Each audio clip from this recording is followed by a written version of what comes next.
এটি কোনো সিনেমার দৃশ্য নয়, এটাই হলো দক্ষিণ ব্রাজিলের বাস্তবতা।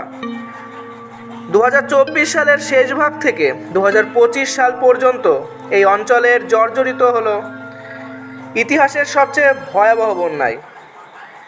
হাজার হাজার মানুষ আজ গৃহহীন, প্রাণ হারিয়েছে শতাধিক, বিলীন হয়েছে জীবনের সঞ্চয়।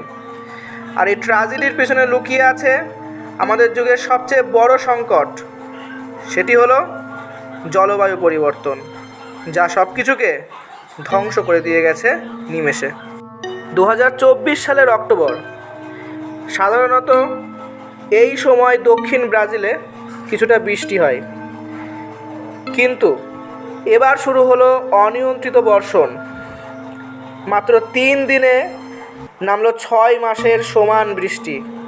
নদীর জল বাড়তে বাড়তে শেষমেশ ভেঙে দিল নদীর বাঁধ, প্লাবিত হলো গ্রাম আর শহর। বৃষ্টি থামেনি, 3 সপ্তাহ ধরে চলল প্রবল বর্ষণ। বন্দর শহর পোর্তো আলেগ্রে, সারান্ডি, ক্যানোয়াস সবই জলের তলায়। রাস্তায় গাড়ির বদলে ভেসে চলল ফ্রিজ, চেয়ার, খাট। কেউ বাঁচার আশায় ছাদে উঠে আশ্রয় নিল, কেউ আবার গাছের ডালে, শুধুমাত্র জল থেকে রক্ষা পাওয়ার জন্য। কয়েক ঘন্টার মধ্যে জল 3 মিটার পর্যন্ত বেড়ে যায়। ভূমিধসে চাপা পড়ে শত শত ঘর, প্রাণ গেল বহু মানুষের। রাতের অন্ধকারে নিখোঁজ হলো শিশুরা। বন্যার পরিসংখ্যান বিভৎস, 20 লাখের মতো মানুষ ক্ষতিগ্রস্ত। এই বন্যা শুধু মানুষের জীবন নয়, অর্থনীতিও ধ্বংস করেছে। কৃষিখাত প্রায় সম্পূর্ণভাবে ধ্বংস, অজস্র গবাদি পশু ভেসে গেছে।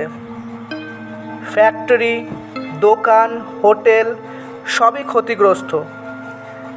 প্রাথমিক হিসেবে ক্ষতির পরিমাণ $3 বিলিয়ন ছাড়িয়ে গেছে।